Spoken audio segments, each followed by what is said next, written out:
Nós temos aqui a deputada Luciana Carminati, que estava lá, fez o sorteio para a próxima edição, e ela vai conversar um pouquinho com vocês agora, tá certo?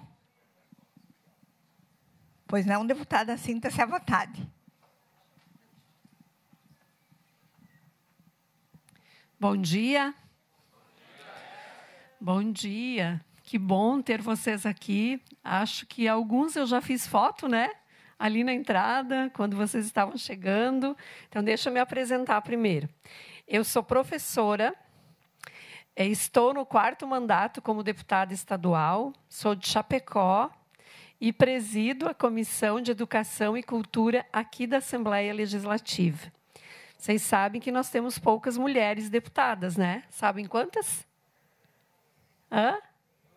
3. 2,5. Espero que eu não seja meia, né? Eu acho que eu valho por muitas. Hein? Brincadeiras à parte, mas são 37 deputados homens e 3 mulheres. E eu quero falar um pouquinho aqui da minha trajetória para vocês entenderem um pouquinho o que é o desafio da mulher na política. Isso não é uma fala para as meninas só. Me perdoem, isso é também para os meninos, os jovens aqui. Porque, às vezes, a gente escuta umas besteiras assim do tipo: as mulheres não querem saber da política porque elas não têm o dom para isso. Não tem nada a ver com dom. Tem a ver com oportunidades e condições. É só isso, oportunidades e condições. Homens e mulheres, de igual para igual, podem assumir esses espaços. E eu desafio muitos colegas deputados aqui da Assembleia, que são homens, que não têm o trabalho que eu tenho aqui. Não tem. E eu sou mulher. E olha só o desafio ainda maior. O nosso Estado ele está com a Assembleia Legislativa aqui na capital, né? Eu sou de Chapecó. Vocês sabem quantos quilômetros dá de Chapecó até aqui? Quase 600 quilômetros. São Miguel é mais longe ainda, né? É lá no extremo, lá na fronteira, né? Então, olha só como é desafiador para as mulheres participar da política. Eu tenho 3 filhos. De terça a quinta-feira, eu tenho que estar aqui.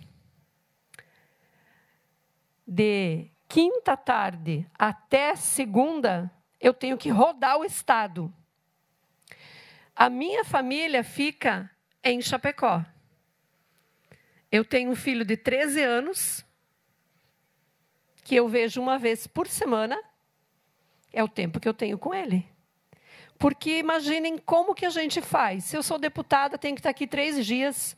E no restante dos dias, eu não posso ir para casa. Porque aí as pessoas que votam em mim dizem: cadê a deputada que eu votei e nunca mais apareceu no município? Então, a nossa vida é muito difícil quando a gente olha essa logística. Porque a mulher, quando se elege na política, ela continua sendo mãe, certo? Tem que cuidar da geladeira, do alimento, da roupa, do guarda-roupa, né? Tem que acompanhar o filho na escola. Então, continua sendo mãe. Mas, além de ser mãe, ela tem que mostrar que ela, como mulher, é boa naquilo que faz na política. Então, eu falo isso para vocês entenderem por que muitas vezes as mulheres não querem se candidatar.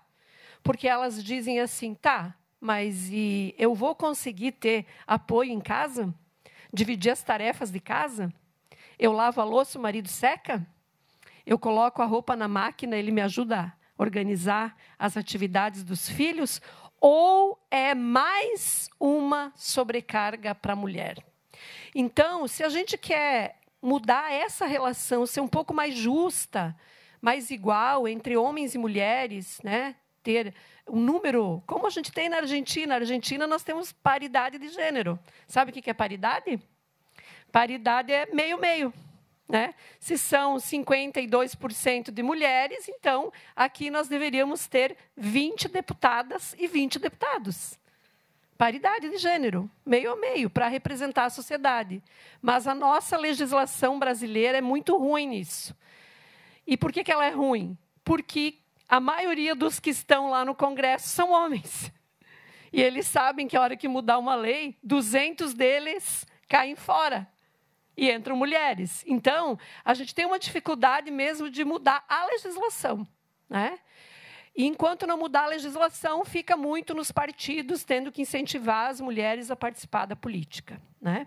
Então, essa é uma primeira questão que eu queria dizer para vocês, a importância da gente entender que ninguém nasce não querendo estar na política. São oportunidades, condições, né? Segundo, eu escutei um dia de uma mulher, que fiquei muito triste, né? Uma mulher que disse assim, mas está no DNA da mulher. A mulher não quer ser política. DNA, gente. Pelo amor de Deus. Jogar para a biologia uma coisa que é uma construção social. Jogar para a biologia. Tem algum gene lá na nossa genética que diz que eu não quero saber de política. Nada a ver. É o contrário, né? Não é uma construção biológica, genética. É uma construção social, de qual é o lugar que a gente dispõe para as mulheres falarem e construírem leis, né, e se colocarem. Então, primeiro, quero falar isso com vocês. Segundo, a nossa luta aqui na Assembleia, enorme, os professores, grande maioria acompanha o meu trabalho, sabe. A luta número 1 é a educação. E por que eu quero falar um pouquinho da educação? Vocês acham que escola é importante na vida das pessoas? De verdade? É importante? É. E vamos trabalhar aqui com os dados concretos. Quem termina o ensino médio e faz ensino superior tem chance concreta de ganhar 3 vezes mais do que aquele que não estudou. Tá? 3 vezes mais. Aí tem um valor que é fundamental, que é, bom, eu também quero ter um salário melhor, então o estudo vale para mim melhorar de vida, não vale? Mas é só para a gente ter uma renda maior? Não. Aí é que pega, né? O estudo, o conhecimento humano produzido por séculos e séculos, ele precisa ser distribuído, socializado. Ele não pode ser concentrado. As conquistas da humanidade têm que chegar nas pessoas. É para isso que a gente estuda, tem pesquisa, tem incentivo à ciência, à tecnologia, e é isso que tem que ser escola. Em 2019, antes da pandemia, ninguém sabia que ia ter pandemia, né? Vocês adivinhavam? Se alguém me contasse, ia dizer que é absurdo aquilo, né? Um vírus, Covid, todo mundo em casa, 2 anos, aquela coisa toda. Vocês acreditam que antes de estourar a pandemia, nós lançamos aqui, neste auditório, um debate chamado, aqui não, lá no Maior, no Antonieta de Barros, um debate que eu criei chamado Escola é Lugar de Ciência. Legal, né? E sabe por que eu criei isso? Porque eu estava muito indignada que, muitas vezes, eu ia para as escolas, e eu sou a deputada que mais visita escolas em Santa Catarina, e eu visito as escolas e eu vejo os professores fazendo trabalhos com seus alunos belíssimos, de pesquisa, com identificação da fonte, não falar nada que não seja cientificamente, né, correto, não falar achismo, muita produção. Mas tem muita gente que olha para a escola e aí acha que ali é só dogma, religião, achismo, né? Perda de tempo, e que é lá na faculdade, no ensino superior, que a gente tem a pesquisa, o conhecimento científico. Então, eu criei esse grupo para dizer o seguinte: educação básica faz ciência. Tu tá se emocionando?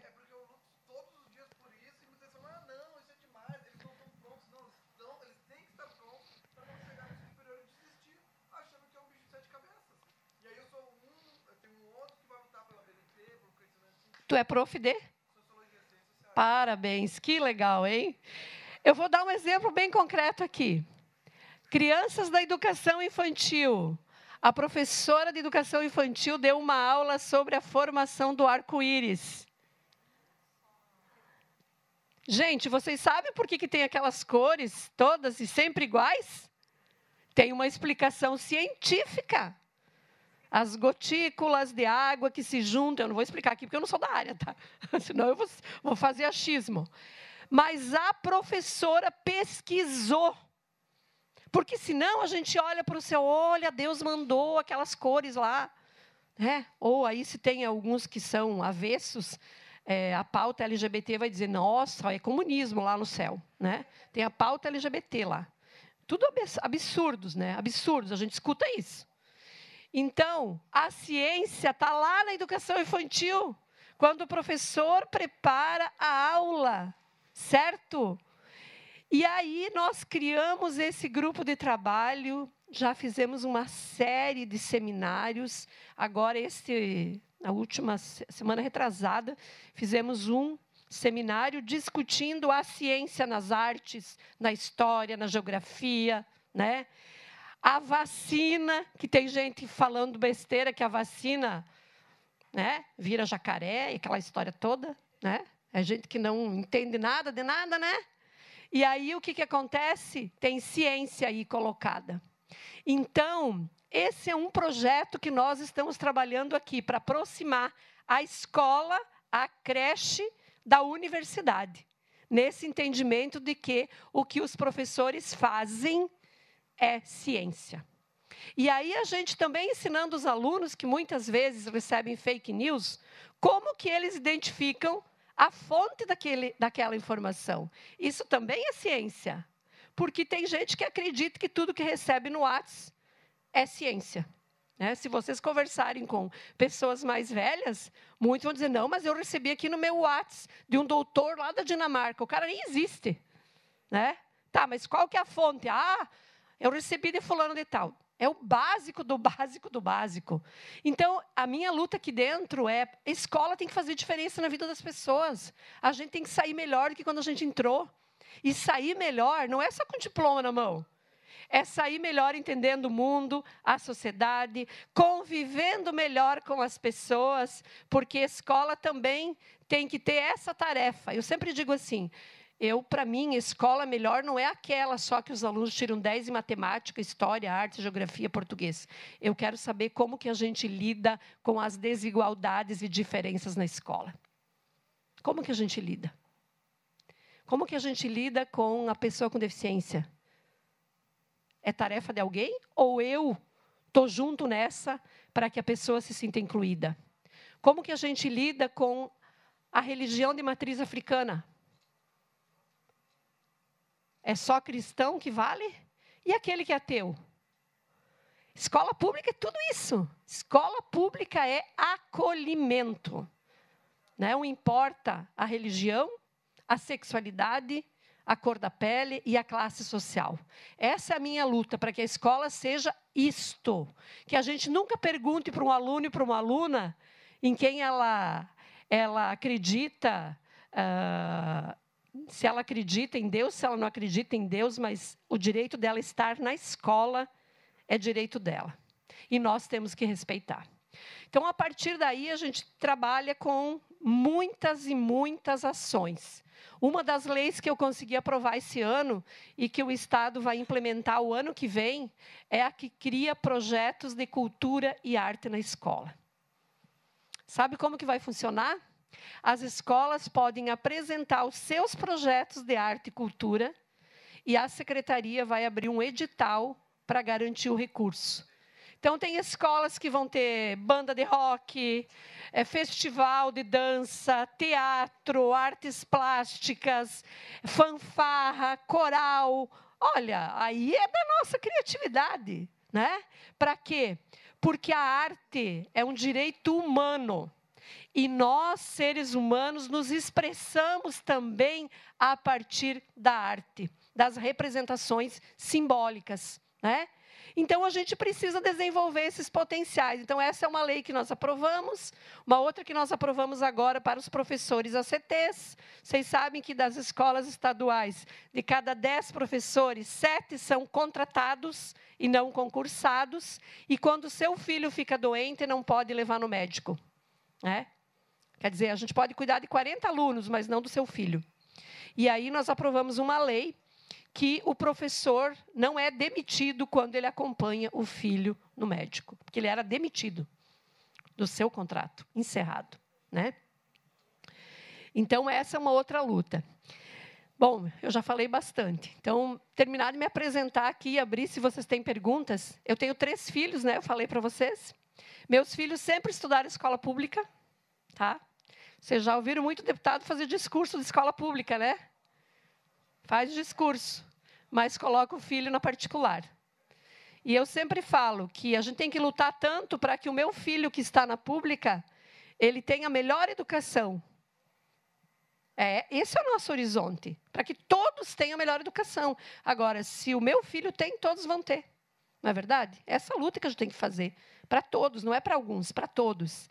Então, eu tenho uma filha de 30 anos, que mora no México, está vindo embora agora para o Brasil. Faz 2 anos que ela mora lá, se formou na escola pública, fez universidade pública, trabalha com comércio exterior, está voltando agora, para a felicidade da mãe dela, né? E tem uma outra filha que mora aqui em Florianópolis. Essa semana defendeu o TCC na UFSC, Sistemas de Informação, já está trabalhando, né? E despertou para a informática, para essa área do TI, a partir do ensino médio. Foi no ensino médio integrado no IFSC que ela se identificou com a área de TI. E o meu menino de 13 anos, Guilherme, que mora em Chapecó, né? Está aqui essa semana por causa dos Jogos Abertos, mas mora em Chapecó. Então, eu tenho os filhos, olha como é que é a vida, né? Uma no México, a outra aqui em Floripa e o outro em Chapecó. E aí eu vou dizer uma coisa para vocês. Tem gente que diz assim, meu Deus, coitados, para mim, né? Deputada, você nunca está com teus filhos. Primeira coisa que a gente precisa aprender, amor não é só presença física. Tem muito pai e mãe que está junto com os filhos com o celular na mão 24 horas. Primeira coisa é essa. Esses dias eu estava num almoço, junto com meu filho, numa festa grande, e aí uma pessoa olhou para ele e disse, Guilherme, quando a tua mãe engravidou de você há 13 anos atrás, eu disse, ela era prof, né? Eu disse, meu Deus, agora a Lu vai largar a política e nós vamos ficar sem pai nem mãe naquela assembleia. E daí ele olhou, mas por quê? Não, porque imagina, ter um filho, né, ser deputada, corre para frente e para trás com o bebê, tem que amamentar, não sei o quê. Daí eu disse para ela, você sabe quem que me segura na política quando eu digo que eu vou largar? Os meus 3 filhos. Os meus 3 filhos dizem, mãe, você é muito boa no que tu faz. Quem vai estar no teu lugar? Tu não pode fazer isso. E o meu menino olha para essa professora e diz assim, a mãe adora o que ela faz. Eu amo ela e ela me ama e está tudo certo. E cada um tem que fazer o que gosta. Ele tem 13 anos. Então, por que eu não estou contando do meu filho? Eu estou querendo dizer o seguinte aqui. A gente precisa aproveitar mais os tempos que a gente tem com as pessoas. Viver mais o afeto, o diálogo. Isso é muito importante. Porque hoje o celular, a tela, rouba o nosso tempo. Um tempo que não volta mais. Tempo de escola, de amizade, de integração, de convivência. E a tela está lá, o tempo todo, a assumir esse lugar. Então, eu quero compartilhar com vocês isso, né? E dizer que eu fico muito feliz quando vem escolas aqui para a Assembleia, muito feliz, porque os deputados precisam conhecer as dores, né? E também as alegrias que a educação catarinense tem. Tá bom? Muito obrigada.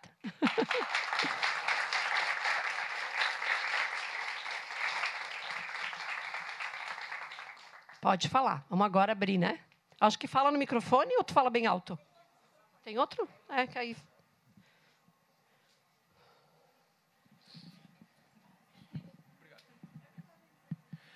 Som. Muito bom dia, deputada. Eu gostaria só de complementar um pouco a tua fala sobre a lei das culturas que tu citou. A gente, de Fraiburgo, traz uma pauta bem parecida sobre um projeto de mudança de lei voltadas para as culturas, que os municípios terão que trabalhar uma semana inteira em cima de todas as culturas, promovendo, assim, a união entre elas, que às vezes é muito... Falta um jogo de cintura, sabe? De integração entre... eu, por exemplo, que eu defendo a cultura gaúcha, mas fulano de tal, que é de outra cultura. É importante essa integração e acredito que o projeto também pode andar junto com a ideia das escolas apresentarem lá o que eles acabam trabalhando. Muito bom. E olha isso que tu... Desculpa o teu nome? É Gustavo. Gustavo fala, né? Vamos trazer um exemplo aqui. Hoje, nós temos em Santa Catarina várias nacionalidades, né? Estava olhando ontem uma cidade, 49 nacionalidades. É gente que vem em todo lugar do mundo, né? Que traz a sua cultura, que se soma à cultura do italiano, como eu, do alemão, né? Do polonês, do japonês, que se soma à cultura dos indígenas que já estavam aqui, né? Ou seja, quando a gente faz uma hierarquia de culturas, erramos tudo. Não entendemos nada. Porque não existe hierarquia de cultura. Existe diversidade cultural. E essa é uma grande riqueza do Brasil. O Brasil é lindo nisso. Eu estava num evento ontem em Brasília, Marcha das Mulheres Negras. E a gente escutava mulheres negras do sul com sotaque, do norte com outro, do nordeste com outro, mulheres da Venezuela, mulheres de Angola. Gente, eu olhava para aquilo e dizia, gente, o Brasil é essa riqueza toda. Não tem um mais importante que o outro. Vocês imaginem se os indígenas fizessem no Brasil, com as culturas que chegaram, o que muita gente faz hoje, inclusive aqui na capital, expulsando aqui, não vem imigrante, não vem nordestino. Imagine se os indígenas tivessem feito isso com o italiano, com o alemão. O que seria hoje o nosso país e o nosso Estado? Então, eu acho que tem tudo a ver esse projeto. Depois a gente vai olhar melhor, né? Vocês também deixar para nós ver se tem que fazer alguma alteração, adequação, né? Tá bom? Quem mais quer falar? Parabéns. Aqui.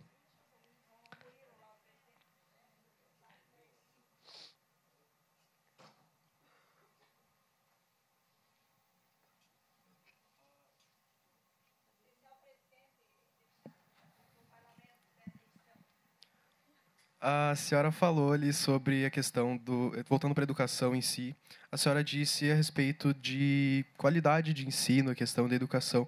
E a gente trouxe, uma das nossas ideias de PL, era se buscar a capacitação de professores e alunos na parte de primeiros socorros dentro das escolas. A senhora não acha importante buscar por alternativas ou matérias que se adequem à qualidade de vida, entre aspas, dentro das escolas? Por exemplo, os primeiros socorros? Sim, se não me enganar, pode ser que eu esteja falando uma coisa que não é certa, mas tem que dar uma olhada. Acho que tem um projeto de lei aqui já tramitando sobre isso, dos primeiros socorros. A nossa ideia, ela primeiramente se baseou numa lei que já existia, que era a capacitação de professores e alguns cursos, mas no período de somente a cada 2 anos. Não, eu acho que não é a cada 2 anos. Eu acho que a gente precisa ter uma política continuada, né? Essa questão dos primeiros socorros. E faz muita diferença. Vocês viram um caso que aconteceu, acho que em Porto Alegre, de um ônibus? Vocês lembram daquele ônibus que desceu uma rua desgovernado? E vários alunos fizeram uma ação ali, na hora, que salvou muita gente, graças à formação que eles tiveram. Agora que você falou, Murilo, eu lembrei disso. Então, a escola precisa fazer. A grande dificuldade que a gente tem, e aqui os professores podem dizer se concordam ou não, né? Como que você incorpora esse conteúdo na escola? Qual é a disciplina? Qual é o componente curricular que vai dar conta disso? Ou seja, você faz como um tema transversal ou você faz como uma área em específico? Essa é sempre uma dificuldade que tem, porque mesmo aqui na Assembleia se aprova muitas leis para colocar conteúdo para a escola. E às vezes a gente diz, meu Deus, como que os professores vão dar conta de tanto conteúdo que vem das leis que a gente faz aqui, né? Se eles têm que dar conta já, eles têm que dar conta da BNCC, né? Que é a Base Nacional Comum Curricular. Então, esse é sempre um desafio, mas eu acho que é só uma questão de ajuste mesmo, extremamente necessário. Uhum. lá, depois volta. Uhum.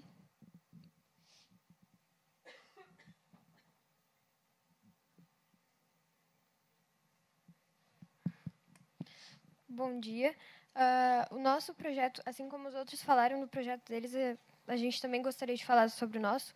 Ele é um projeto que institui que os professores trabalham questões de interesses profissionais com os alunos do ensino médio, para que eles saiam das escolas já tendo em mente o que eles gostariam de fazer para a vida deles, para que assim a gente tenha profissionais que realmente gostam do que fazem e não que fazem alguma coisa só pensando no salário ou na parte boa das profissões.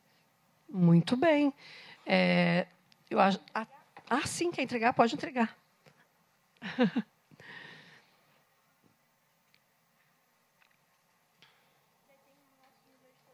Tá bom. Vem cá, faz foto. Vou fazer uma foto aqui. Vitor. Agora vai receber de todos, né?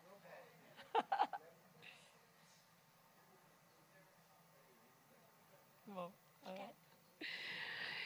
Hoje, no estado de Santa Catarina, deixa eu colocar aqui, tem algumas iniciativas nesse campo das profissões, né?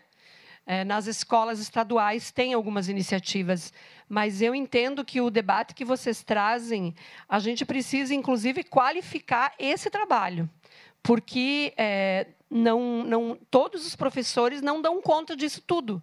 São muitas profissões. Então, tem que pensar uma formatação que caiba, né, para olhar para os alunos como um todo. Então, vamos lá. A lei sobre as culturas. Das culturas. Então, vamos fazer a foto.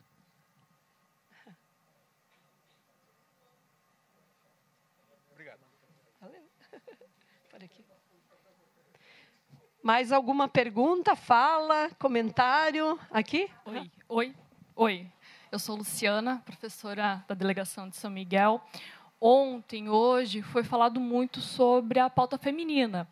E eu tenho uma dúvida sincera. Eu sei que há diferenças entre assédio e importunação sexual.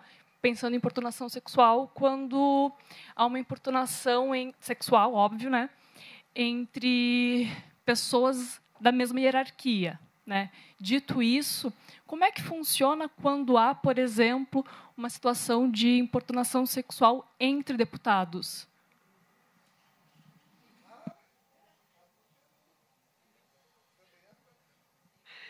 Assédio e importunação sexual. Então, esse é um tema que eu acho que diz respeito muito ao olhar que... Vou falar do homem, porque aqui, hegemonicamente, são homens, né? 37 homens e 3 mulheres, né? Tem muito a ver como o homem olha para as mulheres, e aí como olha para as deputadas. E eu vou dar um exemplo aqui que não é importunação sexual, que não é assédio, mas é esse mundo da política, de convivência entre homens e mulheres. Por diversas vezes, eu tive um colega, que não é mais deputado, que olhava para mim e dizia assim, nossa, olhava, sabe aquele olhar de cima a baixo? As mulheres sabem o que eu estou falando. Aquele olhar que começa, você está apaixonada. E eu demorei para entender o que ele queria dizer, né? Essa é uma fala extremamente deselegante. Por que, olhando para o meu estereótipo, pelo jeito como eu me visto, que não é para ele que eu me visto, é para mim, ele pode dizer isso? Até que um dia eu disse para ele, eu sempre estou apaixonada. E falei alto para todo mundo perceber que ele estava me assediando. E ele parou. Teve um caso isso já foi há um tempo atrás, há um bom tempo, que eu estava num evento, sentado na primeira fila aqui, e só homens na mesa. E eu era deputada já eleita. E aí um dos homens, deputado, diz assim, agora, para embelezar esta mesa, nós vamos chamar a deputada Luciane Carminati. eu subi e eu disse, hoje eu não vou ficar quieta. Porque a gente escuta tanta besteira que se a gente brigar toda hora com as besteiras que a gente escuta, a gente não convive mais. Né? Tu vai ficar uma delegada ali, ó, toda hora processando, né? Eu olhei, eu peguei o microfone e eu disse para o deputado, me desculpe, mas eu não sou um par de vaso na mesa. Eu sou uma deputada eleita, a segunda mais votada de Santa Catarina. Me respeite. E ele ficou sem chão. Pegou o microfone e disse, que bom que tu falou isso. Que bom que você falou. Porque eu nunca tinha ouvido um contraponto na minha fala deselegante, atribuindo critérios de beleza.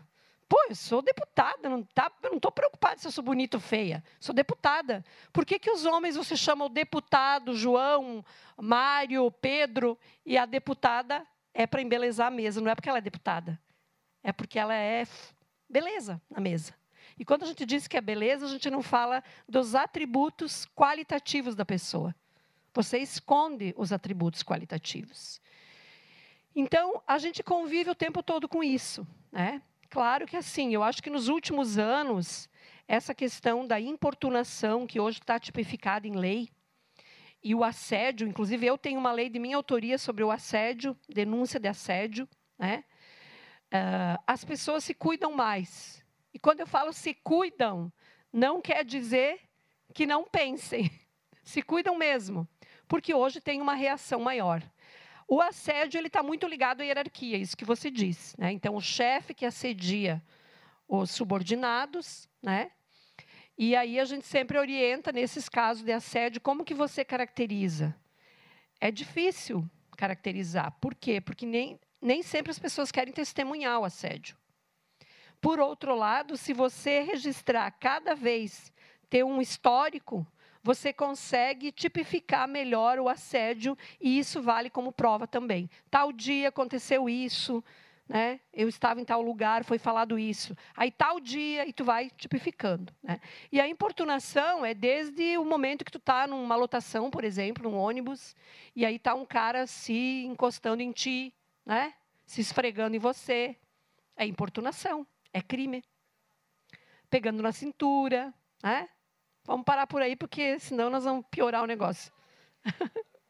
Mas, assim, que bom que hoje tem lei. Só que o que a gente precisa? E aí tem uma questão que é a escola, viu, pessoal? Tem um debate de uma parcela da população hoje que diz que não se discute isso na escola, é em casa. Isso é uma hipocrisia. Tem que discutir na escola, sim. Porque não são todas as famílias que estão abertas para fazer esse debate. Tem pais e mães que é tabu e que também têm os seus valores, a gente respeita, mas esse debate a escola tem que fazer. Como que a gente cria um ambiente de respeito nos espaços onde nós estamos? É papel da escola. Né? Mais alguém?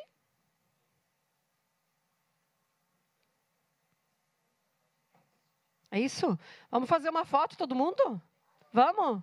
Vocês levantam e eu fico aqui. Já estou acostumado a juntar. Tá bom.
Martinha, tem, né, no grupo?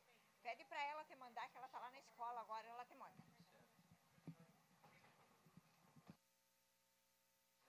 Pessoal, então assim, por hoje de manhã, nossos trabalhos estariam terminados, né?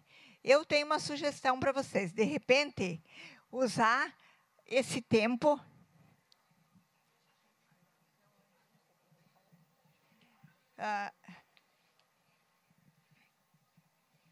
de repente, usar mais um tempinho agora, e depois podem ir para o hotel antes também. Eu posso pedir para o ônibus vir, mas enquanto o ônibus não vem, porque demora um pouquinho, para vocês usar esse tempinho para discutir alguma coisa assim, ó, entre vocês, tipo, mas eu tenho dúvida disso. Outra entendeu o que é isso. Que às vezes a linguagem de vocês, entre vocês, é melhor, é mais acessível, de melhor entendimento do que nós falando aqui, né? Daqui a pouco assim, eu não entendi direito, como que eu falo, por onde que eu vou? Daí o colega, não, você sai por trás da bancada, e aí você vai no microfone, fala com o presidente primeiro. Tá, pode ser assim?